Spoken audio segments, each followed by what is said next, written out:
Alright, so in this part of the workout, we would have gone through a warm-up upstairs, and then in buddy teams, so two-person teams, people would have been sent out from the exercise room to pick one of the three, pushing or pulling with the arms, or down or up with the legs.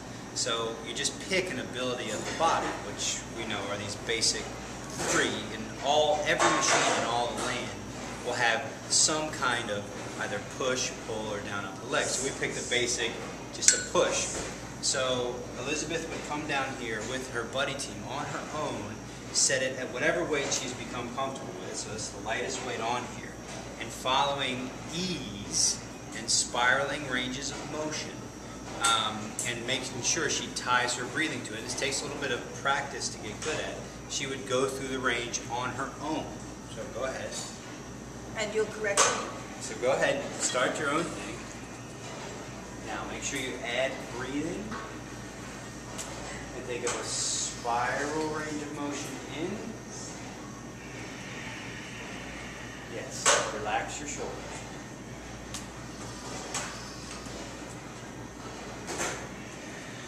Am I spiraling?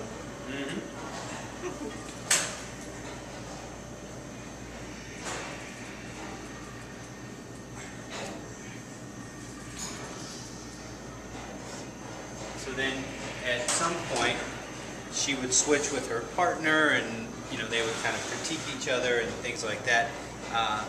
Kind of a working out in pairs, working out with a friend. And so then my job as the trainer would be to come down and to keep an awareness of other people doing things in other places, and I'd be a roving instructor. So it's supervised but not necessarily guided. I would say, okay, Elizabeth, we'll try this. So hop up, let me just show you. And so I'd say, okay, so you got the breathing, you're combining your breathing, that's fantastic. Now try this. Try just this piece. Inhale, let your shoulders come up. Exhale, let your shoulders sink down and through. And then at speed, it looks like this.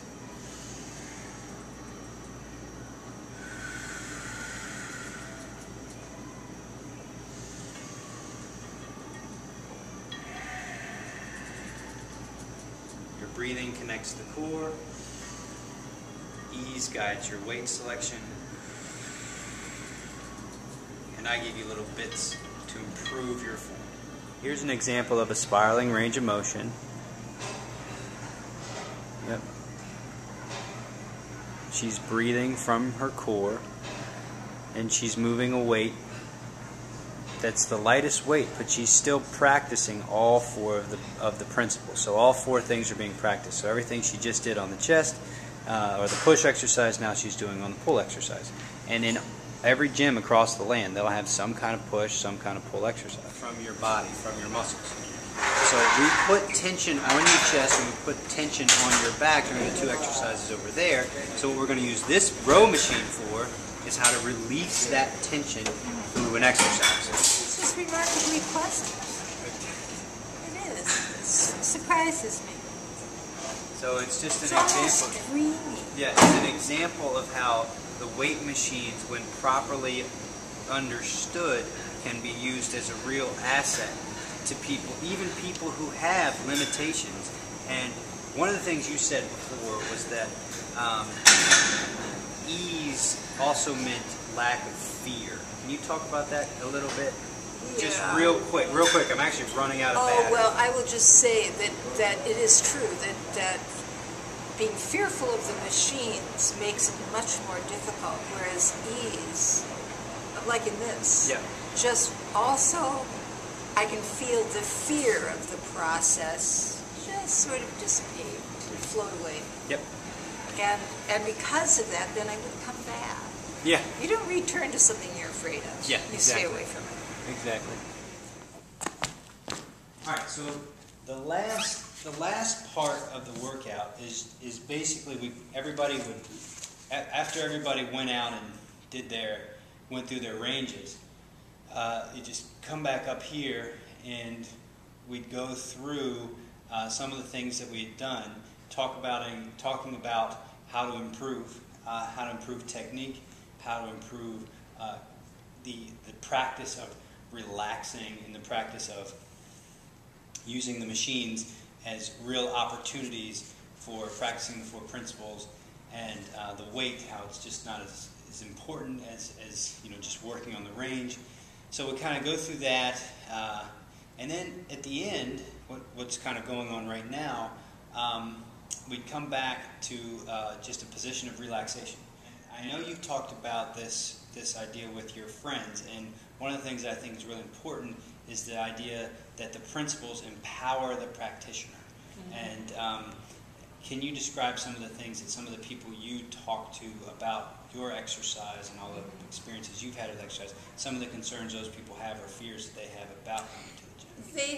They have the same sort of fear that they're going to come to a gym and it's going to be loud and crashy and demanding and off-putting in some way, and that it's just going to be very, very aggressive and insistent. Yes. I think. And I think that notion of it being a sort of whip on your back, you must do Gotta it. Get it done.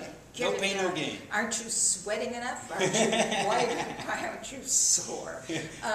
And the people that I know tend to be people that prefer to feel that way. Yeah.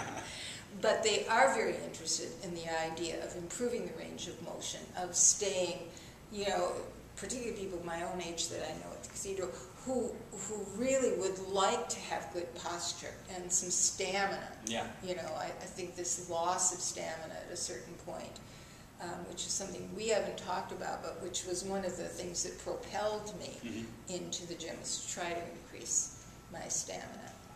Flexibility I do. Stamina is more problem, but this really helps with that. Yeah, well, it's the coordination. It's basically like, for a long time, lifting a heavy weight with only 4 players. You can get good at lifting the heavy weight, but once you realize you've actually got 6 players and 12 players, and you can actually lift this weight with your whole body in a way that's sustainable and easy and comfortable without fear, you really recognize that coordination brings about a kind of strength that really lasts, and the gym really provides unique opportunities for that. Yeah, it's a safe place, actually. It's not an alarming place. Yeah, awesome. Elizabeth, this is so great.